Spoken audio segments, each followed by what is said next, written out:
오늘 말씀은 지난 주간 동안 제가 읽었던 로마서 5장 1절부터 특별히 5절까지의 말씀과 또 한 권의 책, 썬다싱의 생애에 관한 책을 더불어 묵상하는 과정 속에서 저의 묵상을 나누는 시간임을 기억해 주시고 말씀을 들어주셨으면 좋겠습니다.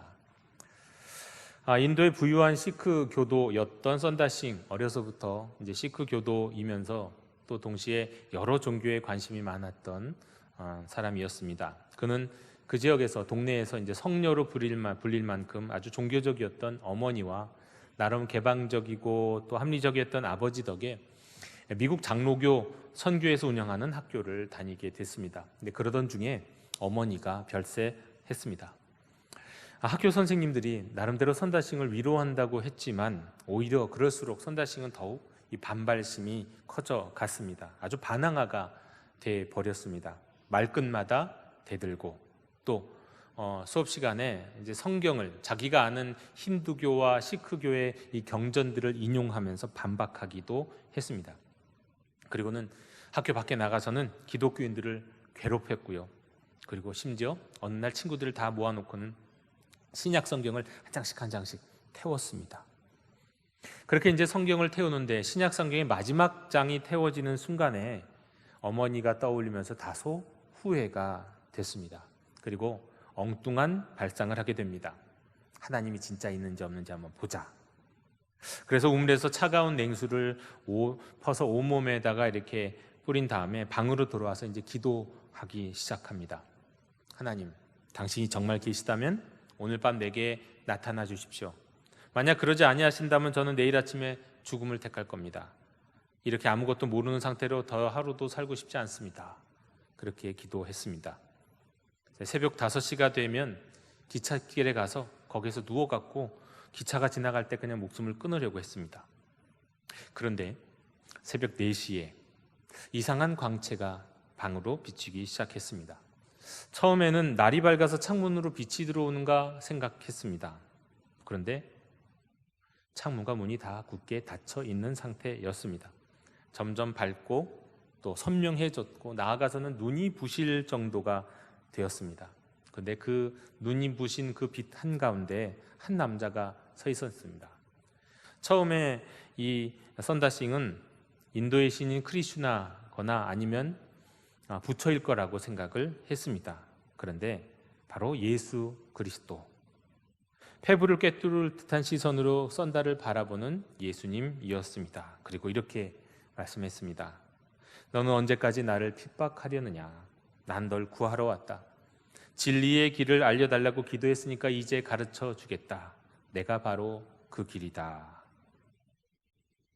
이렇게 예수님을 만난 썬다싱은 기독교인이 되었고, 이를 알게 된 가족들, 남은 가족들은 그 가족들이 나름대로 시크교의 명문 가문이었기 때문에 가족들이 협박하고 또 반대로 회유하기도 하고 그랬습니다. 돌아오라고, 기독교인을 벗고 다시 시크교로 돌아오라고. 그럼에도 말을 듣지 않자 우리가 알고 있는 명예살인 가족들이 어느 날 이 썬다싱을 불러놓고는 음식을 먹였는데 그 안에 독이 있었습니다. 간신히 배가 아픈 가운데 아는 선교사의 집으로 피신을 해서 살아났습니다. 그리고 이제 그 이후에 그는 오직 진리의 길을 추구하게 되었는데요. 인도에서는 성자로 불리는 사람들, 그렇게 진리의 길을 추구하는 사람들이 특별한 옷, 우리가 생각할 때 승려복 같은 옷을 입고 돌아다니는데 그들을 사두라고 얘기합니다. 사두. 그러니까 성자, 인도에서 성자로 인정받는 그 사두가 되어서 기독교인 사두가 되어서 복음을 전하러 다녔습니다. 그러니까 승복을 입고 맨발로 다녔다고 합니다. 그는 주로 북부 인도에서 복음을 전했는데 나중에는 이제 곧 히말라야 산맥을 넘어 다니면서 티벳과 네팔에서도 복음을 전했다고 합니다.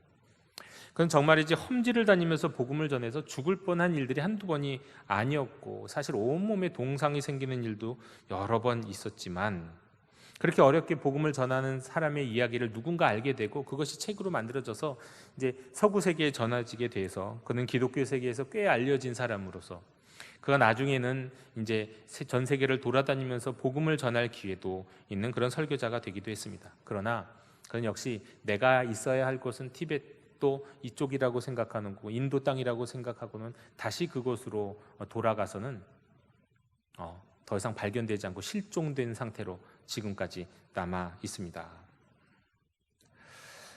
그런 그가 이제 나중에는 원래는 기독교인이 아닌 사람들을 대상으로 복음을 전파하고 다니다가 그가 이제 모이는 곳, 그가 집회하고 설교하는 곳마다 막 수천 명도 모이고 그런 장소가 되니까 그때마다 꼭 특별히 그리스도인들을 만나면 길에서 만나든 집회 장소에서 만나든지 간에 항상 전했던 이야기, 당부했던 이야기가 있습니다. 이겁니다. 복음을 전하며 사세요. 그리스도인들을 만날 때마다 잊지 않았던 한마디, 복음을 전하며 사세요. 그렇습니다. 저는 이 복음을 전하며 사세요 이 말씀이 특별히 이 말이 굉장히 와닿습니다. 마치 성경을 묵상하다가 와닿은 말씀처럼 와닿습니다. 생각해 보면 그렇습니다. 정말 우리는 복음을 전하며 살아야 하는 사람들입니다. 그냥 살지 말고 마지못해서 살지도 말고 또 하나님은 별 관심도 없는 일에 목숨 걸지도 말고 우리는 복음을 전하며 살아야 하는 사람들입니다. 복음을 전하며 살라, 이건 예수님의 말씀이기도 했고 사도행전에 또 로마서의 사도 바울의 이야기이기도 합니다. 복음을 전하며 사는 것. 그런데 이 말씀이 저에겐 문득 굉장히 깊이 와닿았던 지난 한 주간이었습니다. 특히 이 복음을 전하며 산다라는 것을 묵상할 때 그런 생각이 들었습니다. 우리 인생의 많은 문제들, 우리가 세상 자녀가 아닌 하나님의 자녀임에도 우리 인생이 그렇게 행복하지 않고 우리가 또 때로는 지루하고 불안하고 생기가 없고 갈등이 생기고 또 낭망에 있고 그런 이유가 뭘까? 복음을 전하며 살지 않기 때문이구나, 이런 생각 말이죠. 교회 공동체 또는 누군가의 가족, 우리 가족들이 활기를 잃고 또 갈등하고 또 반목하고 또 비본질에 사로잡혀서 거기서 헤어나지 못하며 살고 있는 이유가 뭘까? 복음을 전하는 일을 뒷전으로 했기 때문 아닐까? 복음을 전하는 일이 모든 일에 앞서고 그것이 최우선의 관심사 그리고 최우선의 원칙과 목표가 된다고 한다면 여러분, 비본질적인 문제에 우리가 휘둘리지 않을 겁니다. 그러면서 그런 생각도 문득 들었습니다. 어떤 사람의 이야기에 귀를 기울여야 할까? 특히 목사로서 교회 안에서 많은 분들이 이런저런 이야기들을 많이 해주시는데 어떤 분의 이야기에 조금 더 귀를 기울이고 주목해야 될까 할 때 문득 떠올랐던 생각이 그랬습니다. 나이가 많은 분도, 봉사를 많이 한 분도, 어떤 특별한 직분을 가진 분도 아니라 복음을 전하는 사람의 이야기에 특별히 귀를 기울여야겠다, 그런 생각 말이죠. 그런 생각이 가득했던 지난 한 주였습니다. 여러분, 복음의 긴급성과 우선순위를 무엇에 비교할 수 있겠습니까? 곧 8.15죠. 해방의 그날 한번 생각해 보십시오. 그 시절에 일본이 패망했고 조선이 해방되었다고 하는 그 사실을 알았습니다. 들었습니다. 그런데 우리 가족은 몰라요. 그럼 가만히 있을까요? 가만히 있는 사람 있겠습니까? 어떻게든 달려가서 조선이 해방되었다고 말하지 않겠습니까? 그리고 또 그렇게 만나는 이웃들에게, 그 사실을 알지 못하는 이웃들에게 무심하게 언젠가는 알게 되겠지, 누군가 얘기하겠지, 이러고 있을 사람이 있겠습니까? 참지 못하고 그 이야기를 전하지 않겠습니까? 그것이 정상 아닌가요? 또 한번 생각해 보면 오늘날 한번 상상인데요. 코로나 바이러스가 어느 날 갑자기 그냥 싹 사라져 버렸어요. 더 이상 이제 마스크를 쓰고 다닐 이유가 없어져 버렸어요. 이게 확실해요. 그런데도 내 옆에 있는 사람들, 내 가족들은 마스크 쓰고 두려워서 어디 나가지는 못하고 있습니다. 내가 근데 그 사실을 안다고 한다면, 그것이 확실한 사실이라면 여러분 어떻게 가만히 있을 수 있나요? 마스크 쓸 필요 없어요. 코로나는 사라졌습니다. 그렇게 이야기하지 않을까요? 그게 정상 아닐까요?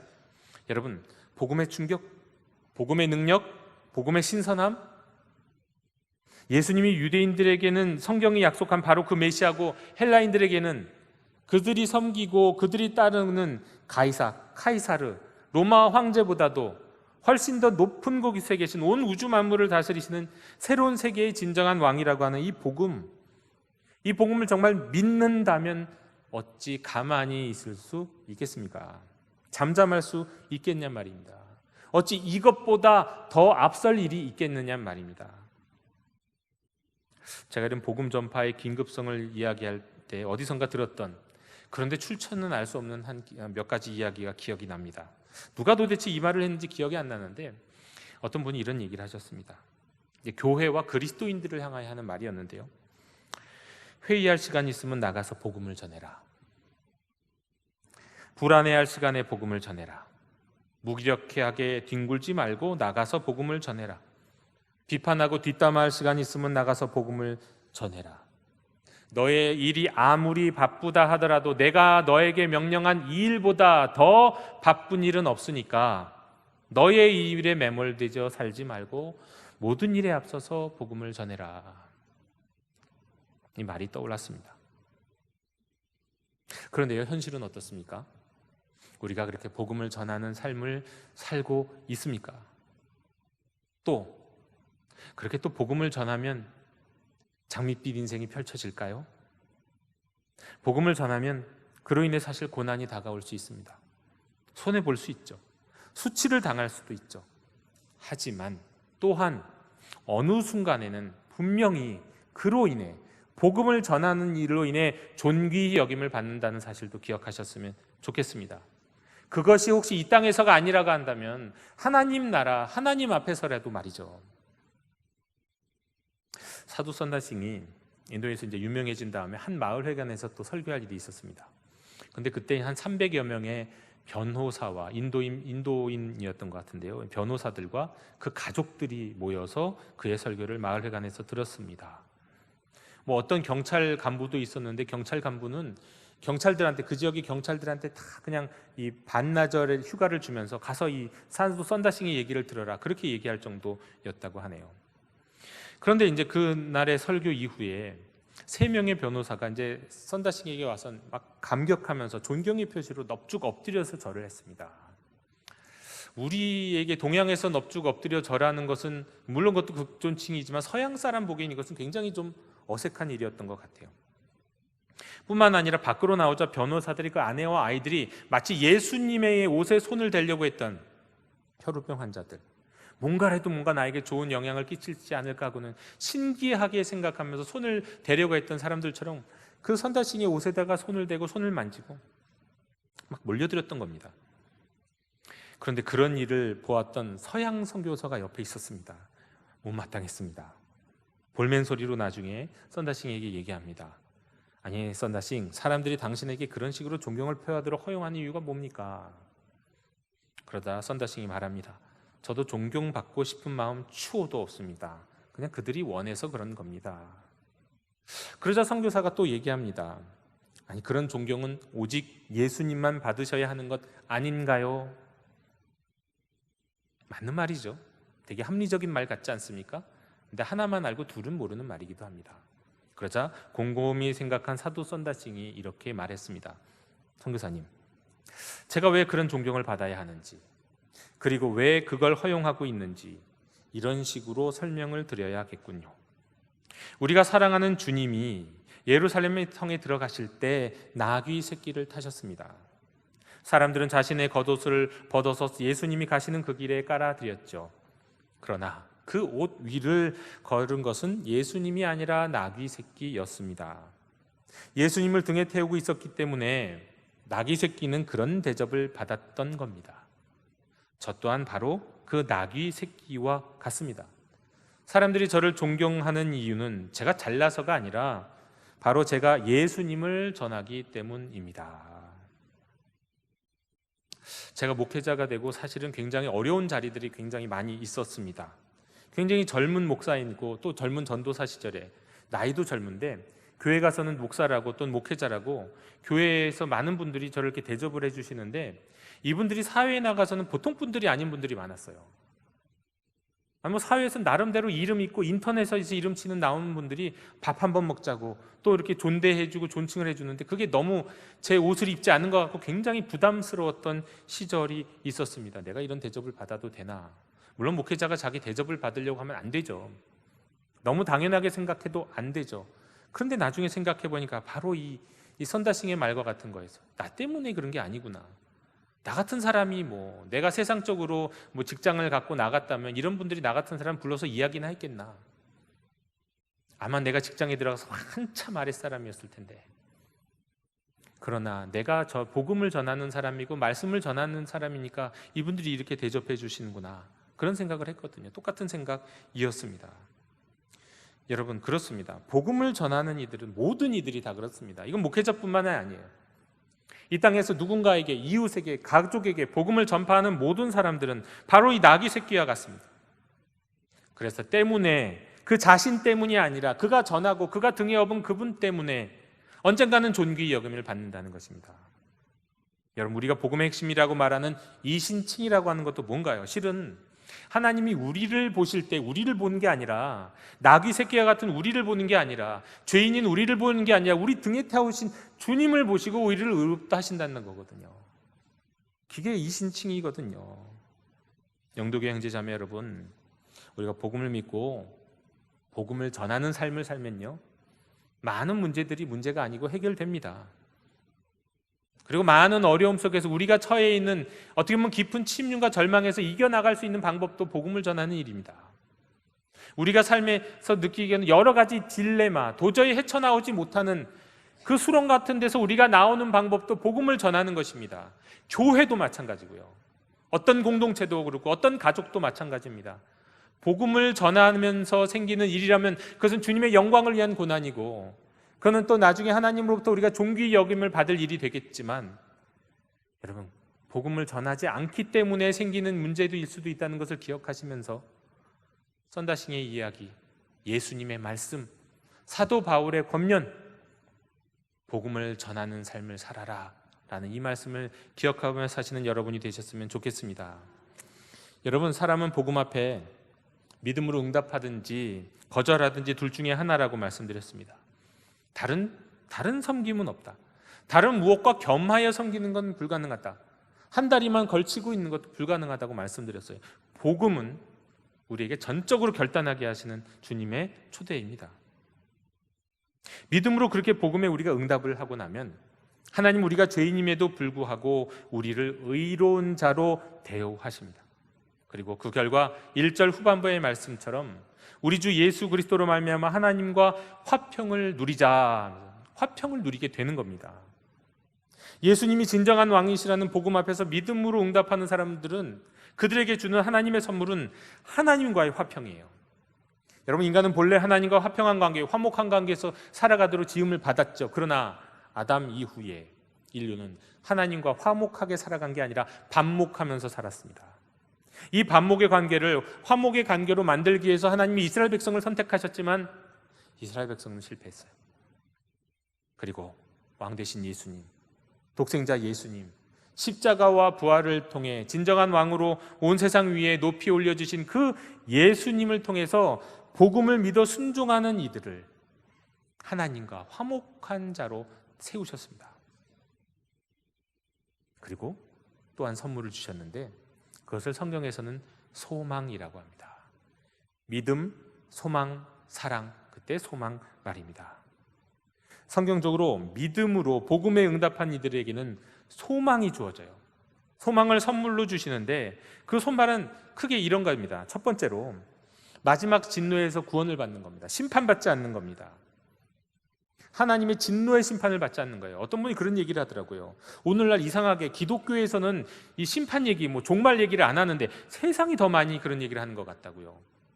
온난화로 인한 기후의 변화, 그렇지 않습니까? 그냥 폭우가 쏟아지고 중국에도 비가 와갖고 산샤댐이 어쩌고 저쩌고 어마어마한 비, 그리고 지금도 만년설이, 정말 만년 동안 있었던 그 만년설이 녹아내려지고 있는 이 모습들, 북극의 빙하가 녹고 있는 거, 이런 이야기들 말이죠. 이러다가 어떻게 되려고 하는가, 매년 해수면이 얼마씩 올라가고 있다는 이런 얘기들, 또 갑자기 이런 문제들이 생긴 뿐만 아니라 또 바이러스, 우리가 갖고 있는 코로나, 이게 사람이 만든 것이든 자연적으로 생긴 것이든 이런 문제들이 지금 보면 인류의 종말을 경고하는 것 아닌가라고 오히려 세상 사람들이 얘기합니다. 그런데 오히려 교회가 그런 얘기를 하지 않는 것 같아요. 하나님의 심판을 이야기하지 않는 것 같아요. 기독교 신학의 주류도 그런 적이 있었습니다. 한때 유토피아적 미래를 꿈꾼 적이 있었어요. 하지만 인류에 대해서 그렇게 장밋빛 미래를 갖고 있었던 서구 세계가 1차 세계대전, 2차 세계대전, 그리고 그 사이에 있었던 5천만 명이 죽었던 스페인 독감, 이것을 눈으로 보면서 절망하게 됐고요. 하나님의 진노를 경험하게 됐고, 인간의 상황이 그렇게 장밋빛이 아니구나 하는 것을 깨닫게 되었습니다. 오히려 하나님의 진노와 심판이 온 인류 앞에 놓여져 있구나, 그 성경이 말씀하시는 것을 다시 받아들이게 됐어요.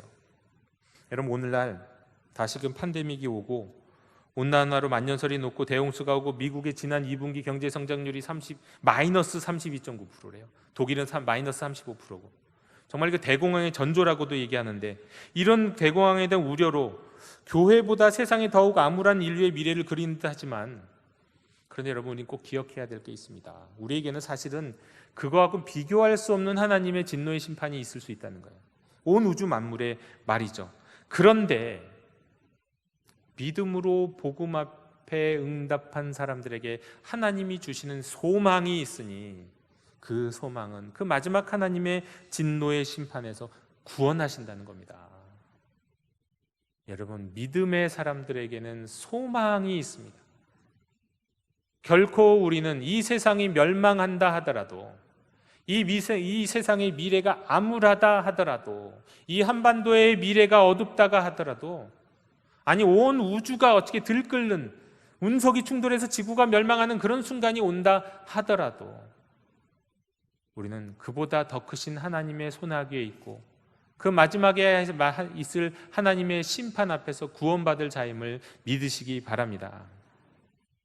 두 번째로, 또 믿음으로 복음에 응답한 이들에게 주시는 소망은 무엇이냐면 성령님이십니다. 여러분, 성령님이 소망이세요. 다른 그 무엇이 아니라 성령님이 우리 안에 내주하신다는 것이 곧 소망입니다. 여러분, 성령님은 천지를 창조하실 때 함께 하셨습니다. 예수님이 십자가에 달려 죽으시고 부활하실 때도 함께 하셨습니다. 그리고 복음을 이제 믿어서 순종하는 당신의 백성들의 삶에도 함께 하십니다. 여러분, 이 성령님이 우리 안에 계신다는 것이야말로 소망입니다. 믿음의 자녀들의 소망인 겁니다. 성령님. 그런데 그 성령님이 우리 안에 있을 때 왜 그것이 소망이 되느냐? 오늘 말씀 속에서 우리에게 분명히 말씀해 주는 것, 바로 4절의 말씀, 5절, 3절과 4절의 말씀입니다. 우리가 환난 중에도 즐거워하나니 이는 환난은 인내를, 인내는 연단을, 연단은 소망을 이루는 줄로 알미로다. 여러분, 성령께서 성령이 없는 가운데서의 환난은 그냥 환난이고 고난입니다. 그런데 성령과 함께 걷는 환난은 환난이 아니에요. 이스라엘 백성들은 광야에서 성공했습니까? 실패했습니까? 사실 광야의 길을 걸었던 이스라엘 백성은 성공했다고 얘기하기 어렵습니다. 그들은 광야에서 실패했어요. 그런데 오늘 우리에게는 성령님이 계십니다. 오늘 우리가 살아가는 삶도 광야와 같은 삶입니다. 고난과 환난이 가득한 삶입니다. 그런데 우리에게는 성령님이 계세요. 그 성령님이 우리를 인도하시고 우리를 이끄세요. 그리고 우리를 어떻게 하신다고요? 환난은 인내를, 인내는 연단을.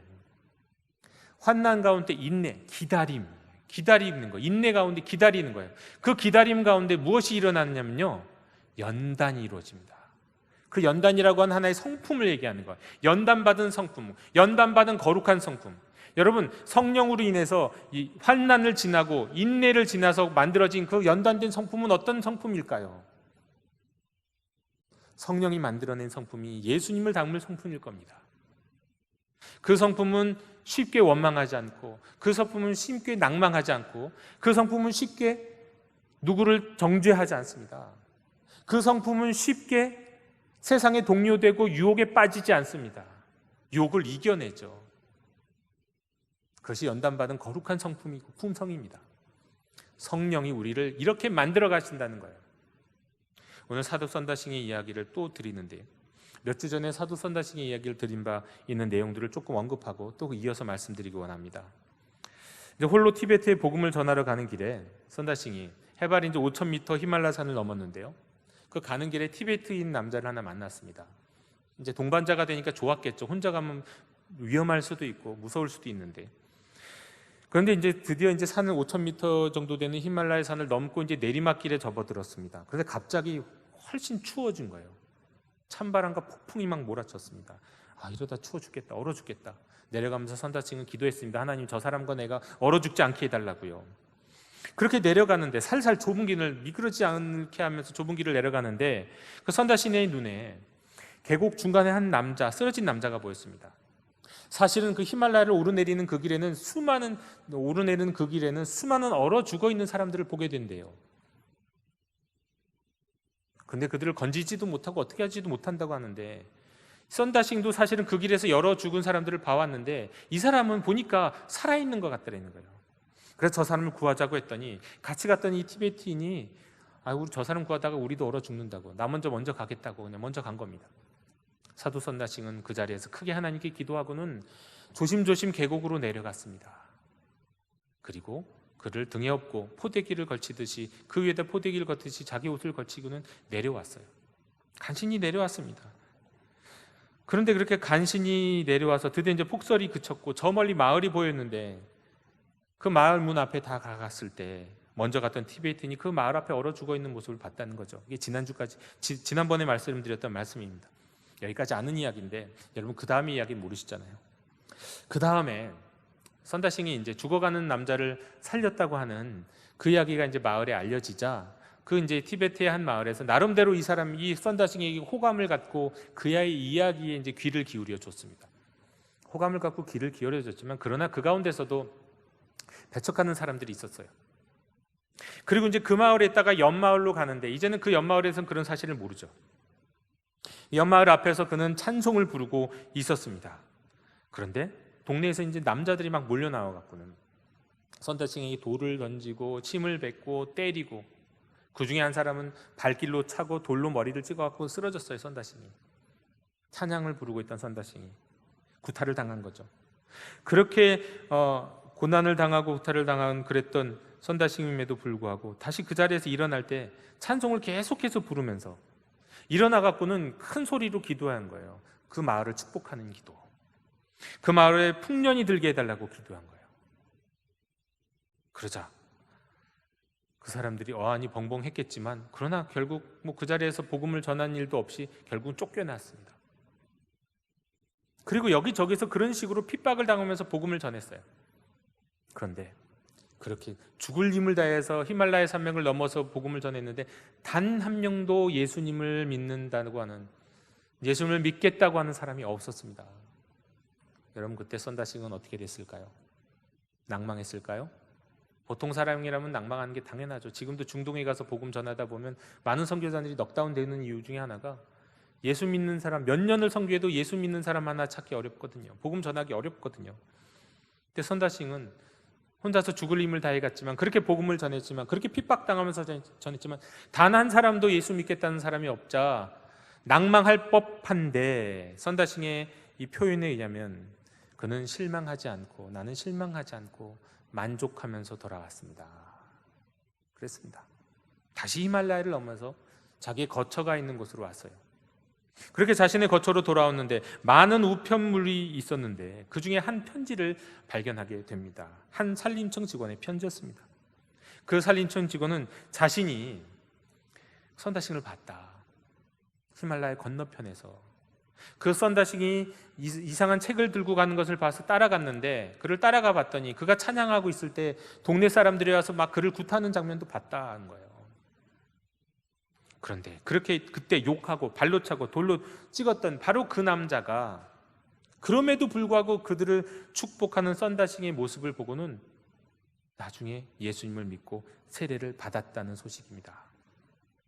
그리고 그 편지를 쓰는 그 자신도 이제는 예수님을 믿고 선다싱처럼 복음을 담대하게, 어디 가서도 담대하는 적에 전하는 사람이 되게 해달라는 편지였습니다.